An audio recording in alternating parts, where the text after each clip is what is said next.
Und damit begrüße ich euch recht herzlich zu einem neuen Video auf meinem YouTube-Kanal. Schön, dass du wieder eingeschaltet hast. Im heutigen Video bin ich euch noch eine Kleinigkeit schuldig, und zwar den Drum Bass bzw. die Drum Bass Bearbeitung von Jason Joshua. Und hier habe ich mich wieder von der neuen Mix with the Master Series inspirieren lassen. Habe euch das Ganze in den Studio One Template umgebaut und möchte jetzt hier immer mal noch so ein paar Originalauszüge aus der Folge mit einblenden. Ich hoffe, dass das Ganze rechtlich unbedenklich ist. Wenn nicht, mache ich einfach zwei Versionen von dem Video und lade das Ganze nochmal ohne die Originalausschnitte hoch. Ich habe euch heute eine Session vorbereitet, da steigen wir jetzt direkt ein. Let's go! Wir hören zunächst mal in den Drum Loop ohne Bearbeitung rein.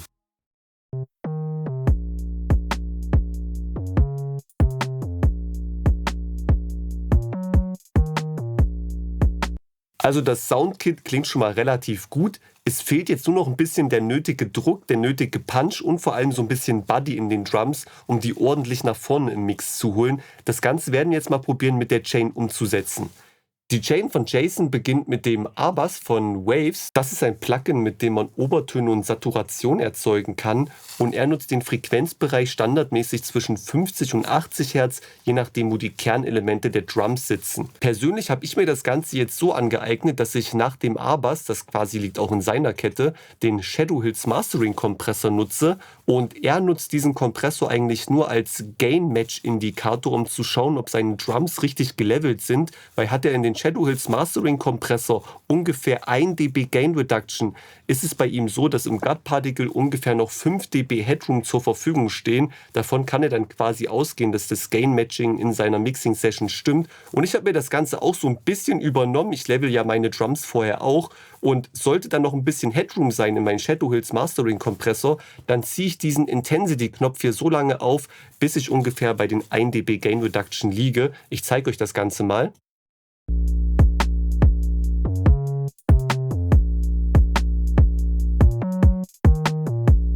Also ich habe das Ganze jetzt nicht viel gepusht, wir lagen schon relativ gut in diesem Indikator drin. Wir hören jetzt mal mit Shadow Hills und mit A-Bass und machen einen kleinen Vorher-Nachher-Vergleich.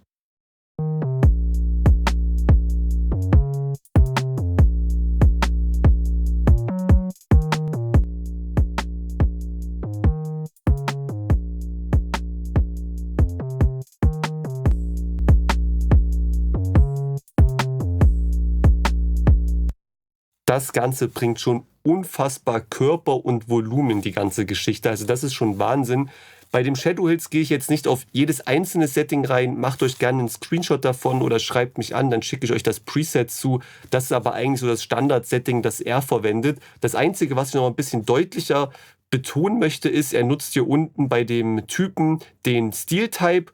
Und beim Mix-Knob hier oben ist das Ganze nur auf 90% gestellt, damit noch 10% der Originaltransienten durch den Kompressor durchgehen, ohne komprimiert zu werden. Und er nutzt den Shadow Hill Mastering Kompressor speziell, weil der auch einen unfassbar guten Sound und eben gerade diesen Körper zu den Drums dazu gibt, den er halt haben möchte. Also ich persönlich finde die Kombination aus beiden Plugins schon relativ geil und ich finde, das wertet dieses Drumset jetzt schon unfassbar auf. Nach dem Shadow Hills kommt jetzt die Blackbox, die ich ja auch abgöttisch liebe, von Plugin Alliance. Und hiermit werden jetzt auf jeden Fall auch nochmal ordentlich Obertöne und Saturation zum Signal dazugegeben. Das ist auch sein Standard-Setting. Er hat gesagt, er ändert das eigentlich in keinem Fall ab. Das Einzige, mit dem er hier einigermaßen spielt und sich ein bisschen ausprobiert, ist dieser Mixregler. Das Ganze liegt jetzt bei mir standardmäßig auf 80%. Das ist auch das häufigste Setting, das er verwendet. Aber er hat gesagt, er geht ja auch ruhig manchmal bis 50% runter, wenn es zu viel zum Signal dazugeben sollte. Und ich zeige euch jetzt mal, wie es noch mit der Blackbox zusätzlich klingt. Und achtet mal genau auf die Tiefen, was die jetzt eigentlich wirklich zum Signal dazu gibt an Saturation und Obertönen.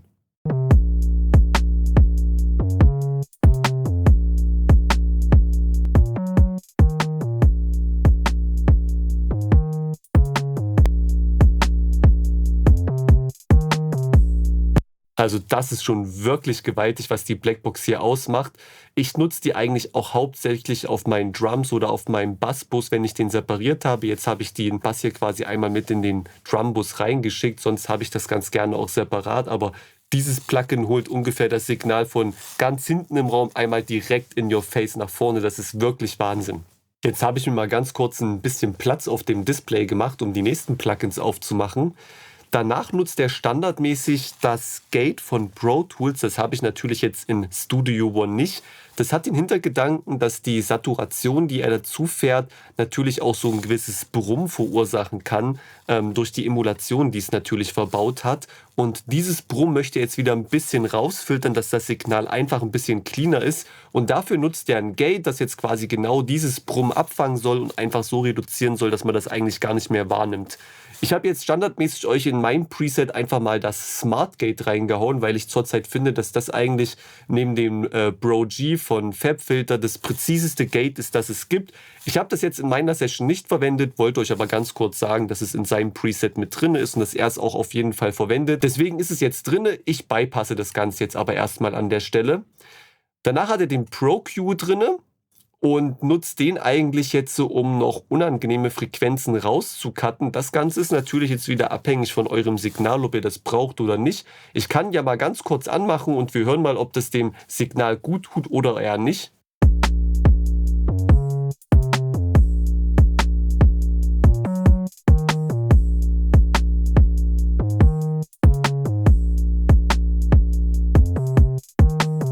Ist ein kleiner Cut bei 35 Hertz, nimmt man jetzt wahrscheinlich, wenn man das über Handy oder Kopfhörer hört, nicht wirklich wahr. Im Gesamtkontext soll es einfach dafür sorgen, dass der Bass bzw. die Drums wieder ein bisschen cleaner klingen als vorher. Ich lasse das Ganze jetzt einfach mal an, da wir hier nicht mal ein dB rausnehmen. Zu guter Letzt hatte dann jetzt noch Spiff ganz neu auf seinen Drumbus und Spiff nutzt er, um nochmal die Transienten nachzushapen und das aber auch in einem wirklich sehr, sehr dezenten Setting. Er hat ja quasi einen Preset genutzt als Ausgangspunkt und hat dann den Mix-Knob auf 2% runtergeregelt, also dass man das Ganze wirklich kaum wahrnehmen kann. Wir machen trotzdem mal noch einen Vorher-Nachher-Vergleich. Ich lasse Spiff jetzt erstmal an.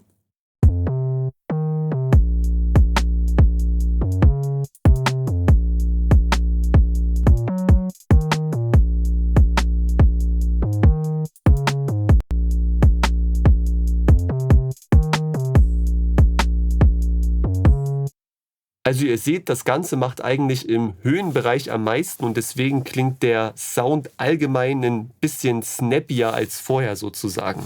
Und jetzt machen wir nochmal einen kompletten Vorher-Nachher-Vergleich, um mal zu hören, was letztlich mit dem Signal eigentlich passiert.